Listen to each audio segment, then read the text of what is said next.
नमस्कार दोस्तों, जय श्री सीताराम। जैसे कि आप जान ही रहे थे, हम पूर्व की श्रृंखला में वेदांगों के ऊपर वीडियो बना रहे थे। उसमें हमारा शिक्षा कल्प व्याकरण निरुक्त छंद तक हो गया था। अभी हम ज्योतिष का वीडियो संक्षिप्त में प्रेषित कर रहे हैं। ज्योतिष वेद का चक्षु है, वेदस्य निर्मलम चक्षु ज्योतिष शास्त्रम कल्मषम, ऐसा शास्त्र में कहा गया है। तो हमने संक्षिप्त में यह वीडियो बनाया है।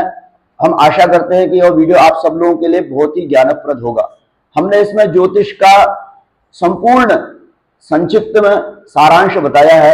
यदि इस वीडियो को आप पूरा देखते हैं तो आपको सारांश तो ज्योतिष का ज्ञान हो ही जाएगा। ज्योतिष एक अपार शास्त्र है, क्योंकि इसका कई ग्रंथ, कई ऋषि, जिसको 18 ऋषियों ने प्रतिपादित किया हो, तो उसको एक वीडियो में बताना तो संभव नहीं है। उसके लिए तो आप करोड़ों वीडियो बनाओ तो भी कम है। और फिर भी संक्षिप्त में मैंने सभी ऋषियों के मत अनुसार प्रामाणिकता से सारे शास्त्रों के श्लोकों के माध्यम से, उसमें कोई भी तथा कथित मनगढ़ंत बात नहीं है। और मैं सबसे अनुरोध भी यही करता हूं कि आप केवल और केवल शास्त्र को मानिए, शास्त्र की बातों को मानिए, शास्त्र ने जो कहा उसको ही मानिए। शास्त्र की बात के अतिरिक्त किसी चीज को मत मानिए, शास्त्र को ही प्रमाण मानिए, शास्त्र को ही जानिए। शास्त्र के अनुसार ही आगे चलेंगे तो सनातन धर्म भी बचा रहेगा, सनातन धर्म के अनुसार सब कार्य भी होंगे और सब शुभ ही शुभ होगा, कुछ अशुभ तो होगा ही नहीं। तो दोस्तों, वीडियो प्रारंभ करते हैं। जय श्री सीताराम। सर्वप्रथम हम जानते हैं ज्योतिष शब्द की व्युत्पत्ति कैसे होती है। द्युत दीप्तो धातु से ईसन प्रत्यय तथा दकार को जकारादेश करके ज्योतिष या ज्योति शब्द बनता है। यहाँ दो विकल्पात्मक होता है, विसर्जनी यश से विसर्ग हो जाता है या ज्योतिष दोनों भी रहता है। पुनः अर्षादिभ्यो अच सूत्र से अच प्रत्यय करके ज्योतिष अकारांत शब्द निर्मित हुआ, जिसका अर्थ प्रकाश, दिव्य चमकने वाला और सौर मंडल तथा तीनों कालों को देखना ज्योतिष संबंधी सिद्धांत या ग्रंथ है। अर्थात जिस ग्रंथ के माध्यम से हम तीनों कालों को देख सकें, तीनों कालों को समझ सकें, तीनों कालों को जान सकें, वह ज्योतिष है। कोई चमत्कार, टोना टोटका इत्यादि इसके अंतर्गत नहीं आता है। ज्योतिष केवल और हमारे ऋषि मुनियों की परंपरागत दिया हुआ ज्ञान है, उसी को कहते हैं ज्योतिषमति प्रज्ञा।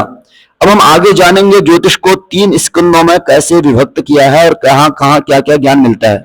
सिद्धांत संहिता होरा रूप स्कंध त्रयात्मकम वेदस्य निर्मलम चक्षुर ज्योतिष शास्त्र मनोत्तमम। नारद संहिता में कहा गया है ज्योतिष के 3 स्कंद हैं। ज्योतिष को 3 स्कंदों में व्यक्त किया गया है। सिद्धांत संहिता होरा, हालांकि ये है एक ही, लेकिन अलग अलग ज्ञान के लिए ऋषियों ने अलग अलग इसको भागों में व्यक्त किया। सिद्धांत के अंतर्गत गणितीय भाग है और संहिता के अंतर्गत गणित और फलादेश कथन शकुन शास्त्र दोनों का सम्मिश्रण है। होरा शास्त्र के अंतर्गत केवल और केवल फलादेश है। अभी हम आगे सविस्तार इसको जानते हैं। सिद्धांत ज्योतिष शास्त्र के जिस स्कंद में त्रुटि से लेकर प्रलय काल पर्यंत की काल गणना, मानव, दैव, जैव, पैत्र, नक्षत्र, सौर, सावन, चांद्र तथा ब्रह्मादि 9 विधि काल मानव का सांगोपांग कथन, ग्रहों के मध्य मंदस्फुट गति इत्यादि का निरूपण, व्यक्ताव्यक्त गणित, त्रिकोणमितीय गणितोपादान, तत्संबंधी प्रश्नों का सतोत्तर संकलन, वेदोपयुक्त इत्यादि विषयों का निरूपण हो, उसे सिद्धांत कहते हैं। अर्थात सिद्धांत के अंतर्गत जो भी ज्योतिषीय विद्या है, गणित है, वो सारे की सारे सिद्धांत के अंतर्गत आ जाएंगे। सूर्य सिद्धांत इत्यादि इसके मुख्य ग्रंथ हैं और गणित के कई ग्रंथ हैं, उनके बारे में हम आगे वीडियो में विस्तार से जानेंगे। अब हम आगे बढ़ते हैं, सिद्धांत के बाद संहिता के बारे में जानते हैं। संहिता के अंतर्गत क्या क्या विषय आते हैं, उनमें क्या क्या विषयों का निरूपण है, देखते हैं। ज्योतिष शास्त्र के जिस स्कंद में ग्रहाचार वश ग्रह नक्षत्रादि बिंबों के शुभाशुभ लक्षण से पशु पक्षी कीट आदियों का भूषापेक्ष सामूहिक विवेचन तथा प्राकृतिक आकाशीय घटनाओं का ज्ञान किया जाता है, उसे संहिता शास्त्र कहते हैं। बृहद संहिता में वराहमिहिर जी का यह कथन है।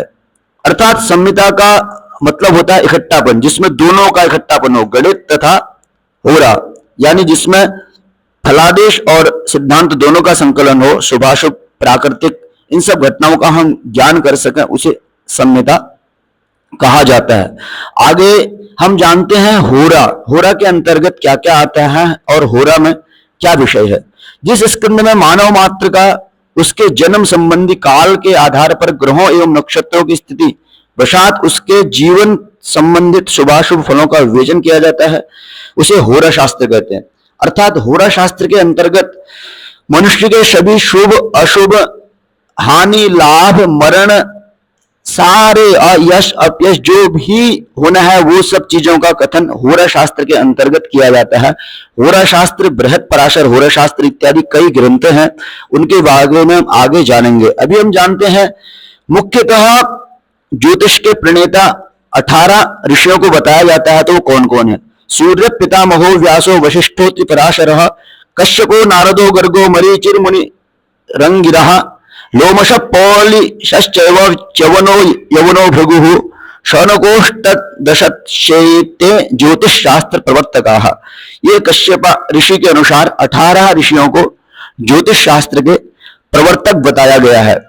इन 18 ऋषियों से ज्योतिष शास्त्र की संरचना हुई है। सूर्य भगवान से, ब्रह्मा जी से, व्यास जी से, वशिष्ठ जी से, अत्रि जी से, पराशर जी से, कश्यप जी से, नारद जी से, गर्ग जी से, मरीचि इत्यादियों से। अब हम जानते हैं कि ज्योतिष का प्रयोजन क्या है। कर्मणा नरकम सूतम स्वर्गम याति च कर्मणा देवत्वं प्राप्नुयात् जीवो राक्षसत्वं च कर्मणा कर्मणा बन्धयामीति मोक्षयामीति कर्मणा कर्मणा पतनच्छ्रेयो नृणाम जन्मनि जन्मनि। कर्म विभाग संहिता में बताया गया है कि कर्मों से ही सब कुछ हमें प्राप्त होता है। कर्मों से हम स्वर्ग जाते हैं, कर्म से हम नरक जाते हैं, कर्मों से हम देवत्व प्राप्त करते हैं, राक्षस इत्यादि प्राप्त करते हैं। अब जानते हैं कि कर्मों की जो गति है उसके द्वारा हमें सर्वश्रेष्ठ फल कैसे प्राप्त हो और इन कर्मों में ज्योतिष का क्या महत्व है। ज्योतिष, इन हर कर्म में ज्योतिष के बिना कुछ भी करना संभव ही नहीं है। ज्योतिष हमें कैसे चलना, कैसे बैठना, कैसे खाना, कब उठना, कब क्या करना, सारी विधि विधाओं को ज्योतिष बताता है। किस मुहूर्त पर क्या करना है, किस मुहूर्त पर कैसे जाना है, कब क्या होगा, कौन क्या होने वाला है, संपूर्ण विश्व के गोचर इत्यादि का ज्ञान ज्योतिष शास्त्र कराता है। पूर्व मायु परीक्षेत ततो लक्षण मादिशेत, अर्थात जब मनुष्य का जीवन रहेगा तभी वह अपने शारीरिक सुखों एवं दुखों का उपयोग करेगा। शरीरम व्याधि मंदिरम, यह उक्ति स्पष्ट दर्शाती है कि व्याधियों का स्थान शरीर ही है। व्याधियां शरीर नष्ट होने के बाद भी जीव का साथ नहीं छोड़ती हैं, ये अन्य जन्मों में भी शारीरिक कष्ट देती रहती हैं। इसलिए आचार्य ने कहा कर्मजा व्याधय केचित दोषजा संति चापरे, अर्थात कुछ व्याधियां कर्मों के कारण होती हैं तथा कुछ वात पित्त कफ आदि के कारण होती हैं। जैसे आप जानते हैं कि कोई व्यक्ति इस जन्म में बहुत अच्छा सब कुछ करता है पर बहुत दुखी ही दुखी है, जन्म से अपाहिज है इत्यादि है, तो उसके पूर्व जन्मों के कर्मों के अनुसार है। ज्योतिष शास्त्र इसको भी प्रतिपादन करता है और ज्योतिष शास्त्र कर्म के सिद्धांत को भली भांति प्रतिपादित करता है। सबसे पहले हम ज्योतिष में आयु का विचार करते हैं, यदि आयु है तो ही आगे सब कर्म हो सकते हैं। उसके बाद व्याधि इत्यादि, वैभव इत्यादि, सुख दुख इत्यादि का हम विचार विस्तार से करते हैं। अब हम आगे जानेंगे ज्योतिष में कैसे क्या क्या जानते हैं। हमने आपको ये तो पहले बता दिया कि 16 वर्गीय कुंडलियां होती हैं जिसको हम सिद्धांत शास्त्र के अंतर्गत से सारा बनाना जानते हैं। उसके बाद संहिता के अंतर्गत दोनों का इकट्ठापन है, सिद्धांत और फलादेश दोनों का परस सन्निकर्ष संहिता। अब हम जानते हैं नवग्रह क्या क्या होते हैं। नमः सूर्याय चंद्राय मंगलाय बुधाय च गुरु शुक्रश्नेभ्यश्च राहवे केतवे नमः। ये नवग्रह होते हैं ज्योतिष शास्त्र के अंतर्गत। 9 अधिदेवता, 9 प्रत्यय देवता, 5 लोकपाल, 10 दिक्पाल, क्षेत्राधिपति, वास्तुपति और ईशान में रुद्र देवता को मिला के ये टोटल 45 देवताओं को मिला के आदि दैविक संसार हम कहते हैं, उसकी संरचना होती है। अब इसके अंतर्गत नक्षत्र, 12 राशि स्वामी इत्यादि आएंगे और हम पहले विचार करते हैं कि हम कुंडली में कैसे क्या क्या देखते हैं। कुंडली में 12 भाव होते हैं, हर चार्ट में 12 ही भाव होंगे, वो 16 डिविजनल चार्टों में। तो पहले हम लग्नात्मन धर्म भ्राता सुखम पुत्र रिपिस्त्रिया मृत्युश्च धर्म कर्माय वेव भाव प्रकृतिता।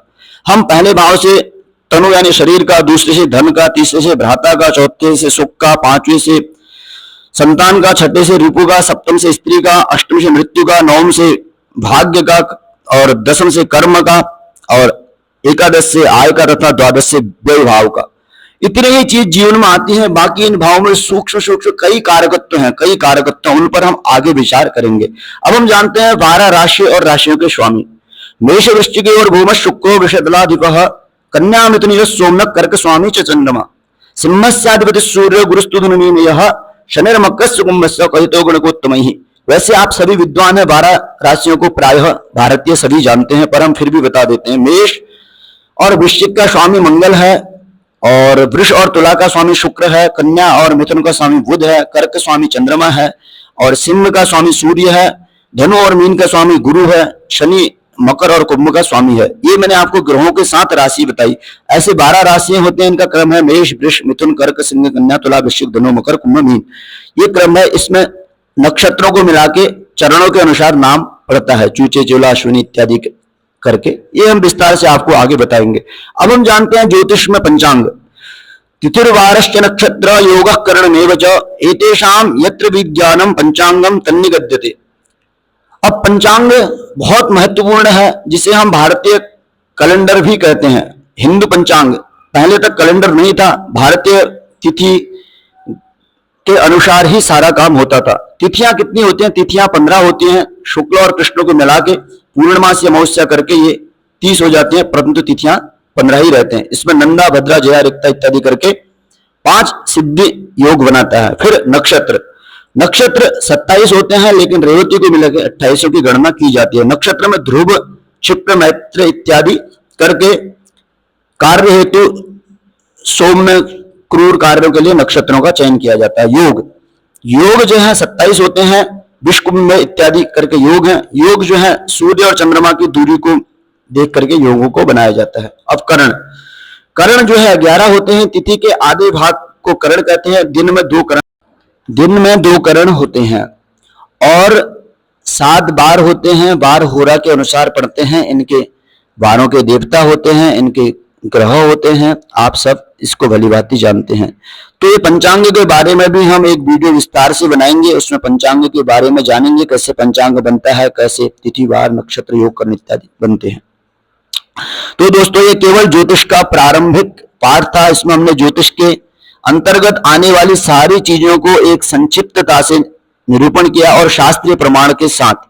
तो अधिक से अधिक इस वीडियो को शेयर करें, अधिक से अधिक लोगों को पहुंचाएं, ताकि ज्योतिष के बारे में जो कुप्रथाएं चलती हैं, लोग जो ज्योतिष के बारे में अंधविश्वास इत्यादि फैलाते हैं, उसको न फैलाएं। ज्योतिष एक प्रमाणित शास्त्र है, और ज्योतिष के अनुसार हम सब कुछ जान सकते हैं। ज्योति का मतलब ही प्रकाश होता है, प्रकाश का मतलब ही देखना होता है। आगे अगले वीडियो में सबसे मिलते हैं। जय श्री सीताराम।